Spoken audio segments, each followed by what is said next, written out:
একাংশৰ চিন্তাধাৰা ছোৱালীবোৰৰ একেবাৰে টেনচন নাই বাহিৰলৈ কাম কৰিবলৈ বুলি ওলাই আহে 10,000 টকাৰ বিনিময়ত কাম কৰে আৰু তাহাঁতৰ হাতত দামী দামী আইফোন দামী দামী ৰেষ্টুৰেণ্ট ঘূৰে দামী দামী গাড়ীত উঠি ঘূৰি ফুৰে মদ খাই ভাং খাই ঘূৰি ফুৰে ঢেৰ টকা তাহাঁতৰ আৰু কি লাগে তাহাঁতৰ ঘৰ এফালে চাব নোৱাৰা কেঁচা ঘৰত থাকি বাহিৰত কাম কৰিবলৈ বুলি ওলাই আহি চুটি চুটি কাপোৰ পিন্ধি দেহৰ অংগ ওলাই ঘূৰি ফুৰে তাৰ পিছতো কিন্তু তাহাঁতৰ হাতত দামী দামী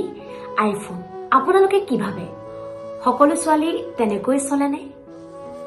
সকলো ছোৱালীয়ে তেনেকৈ টকা ঘটে নেকি হাই হেল্ল' নমস্কাৰ সকলোকে স্বাগতম জনাইছো মোৰ ফেচবুক পেজৰ অন্য এটা ভিডিঅ'লৈ আজি মই মোৰ মনৰ অনুভৱখিনিহে আপোনালোকৰ লগত শ্বেয়াৰ কৰিবলৈ বিচাৰিছো ইয়াতে মই কোনো ধৰণৰ কাকো আঘাত নকৰাকৈ কথাখিনি ক'বলৈ ওলাইছো কাকো আঘাত সানিবলৈ মই মোৰ মনৰ কথাখিনি শ্বেয়াৰ কৰা নাই জাষ্ট মই মোৰ মনৰ কথাখিনিহে আপোনালোকৰ লগত শ্বেয়াৰ কৰিবলৈ ওলাইছো সংগ্ৰাম নামৰ এই যুদ্ধখন এজন ল'ৰাই কৰেনে মধ্যবিত্ত দেউতাৰ এজনী ছোৱালীয়ে সংগ্ৰাম নকৰে নেকি বাৰু সকলো ছোৱালী তেনেকৈয়ে চলেনে নহয়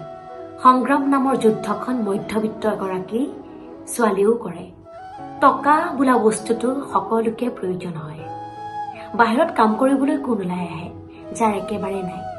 যাক টকাৰ প্ৰয়োজন হয়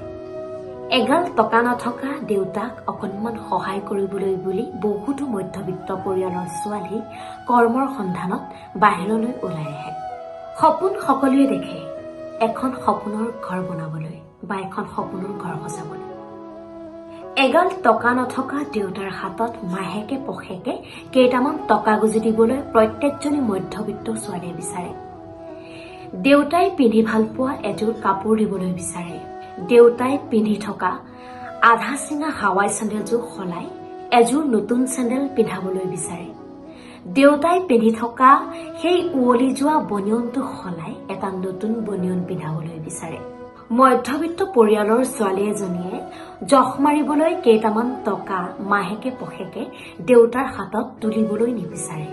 দেউতাই আধা চিঙা চেণ্ডেলযোৰে খোজকাঢ়ি যাওঁতে শিলগুটিৰে বিন্ধা ভৰিখনৰ বিষ অনুভৱ কৰা সেই মধ্যবিত্ত পৰিয়ালৰ ছোৱালীজনীয়ে 60-70 হাজাৰ টকীয়া আইফোনৰ পিছত দৌৰ নামাৰে আইফোনৰ আশাত বাহিৰলৈ কেতিয়াও নাহে মাত্ৰ 10,000 টকাৰ বিনিময়ত মাহটোৰ 30 দিনেই গেবাৰী নাখাতে গতিকে মধ্যবিত্ত পৰিয়ালৰ প্ৰত্যেকজনী ছোৱালীয়ে সপোন দেখে দেউতাকক সহায় কৰা প্ৰত্যেকজনী মধ্যবিত্ত পৰিয়ালৰ ছোৱালীৰ সপোনৰ আঁৰত সংগ্ৰাম জড়িত হৈ থাকে গতিকে সকলো ছোৱালী বেয়া নহয় আইফোনৰ আশাত সকলো ছোৱালী বাহিৰলৈ নাহে যদি মোৰ মনৰ অনুভৱখিনি আপোনালোকৰ ভাল লাগিলে তেনেহলে লাইক কমেন্ট কৰিব লগতে শ্বেয়াৰ কৰি দিব যদিহে মোৰ ফেচবুক পেজত কোনোবা নতুন ব্যক্তিয়ে চাই আছে এতিয়ালৈকে মোৰ পেজখন ফলো কৰা নাই তেওঁলোকে মোৰ পেজখন ফলো কৰিলে